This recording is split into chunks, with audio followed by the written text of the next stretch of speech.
Archéophiles, bonjour et bienvenue. Une équipe de l'INRAP a annoncé la découverte à Saint-Mémy-dans-la-Marne d'une sépulture collective et souterraine de la fin du Néolithique. L'hypogée, datée de 3500 à 3000 ans avant notre ère, est constituée d'une entrée ouvrant sur un couloir incliné et long de 4 mètres environ. Il mène à une antichambre permettant d'accéder à la chambre funéraire par une ouverture étroite où seul peut passer un homme recroquevillé. La chambre funéraire rassemblait hommes, femmes, bébés ou nourrissons, enfants et adolescents. À ce stade, la fouille révèle plusieurs niveaux d'ossements denses et imbriqués.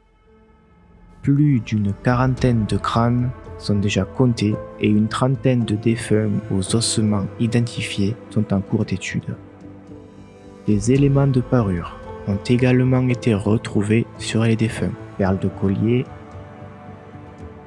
canines d'animaux perforées en pendentif ou des outils en silex.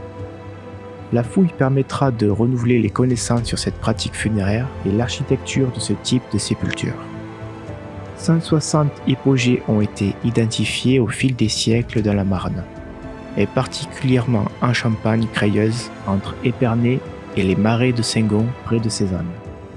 Mais seuls 5 de ces monuments ont été correctement documentés, les autres ayant été visités et vidés sans études archéologiques.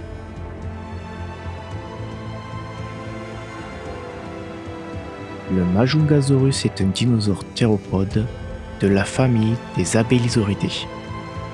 C'était un prédateur bipède qui vivait à la fin du Crétacé supérieur sur l'île de Madagascar entre 70 et 66 millions d'années. À son époque, il était en haut de la chaîne alimentaire. C'était un super prédateur de 7 mètres de long en moyenne. Certains adultes ont même pu atteindre 8 mètres de long pour 3 mètres de haut. Les chercheurs estiment qu'un Majungasaurus moyen devait peser autour d'une tonne. Il a été identifié comme cannibale et capable de manger les siens. Les chercheurs qui étudient ces dents, et notamment Michael Demick, professeur assistant de biologie à l'Adelphi University à New York, ont découvert qu'il était si violent avec sa dentition qu'elle devait être remplacée régulièrement, signifiant qu'ils usaient leurs dents rapidement et potentiellement en rejoint les os. Il y a des preuves indépendantes de ces griffures et de ces entailles qui correspondent à l'espèce et à la taille des dents sur de nombreux os qui auraient pu être leur proie. Les chercheurs ont donc analysé les marques de croissance sur les dents du prédateur qui peuvent être comparées à celles présentes sur un arbre. Mais là où les marques sur un arbre peuvent représenter une année, sur un Majungasaurus, elles représentent un jour seulement. Cette analyse a ensuite été comparée à une tomographie de sa mâchoire pour permettre de constater la rapidité de la croissance de ses dents. Les scientifiques ont découvert que les dents de ces dinosaures pouvaient se remplacer entre 2 et 13 fois plus rapidement que d'autres dinosaures carnivores.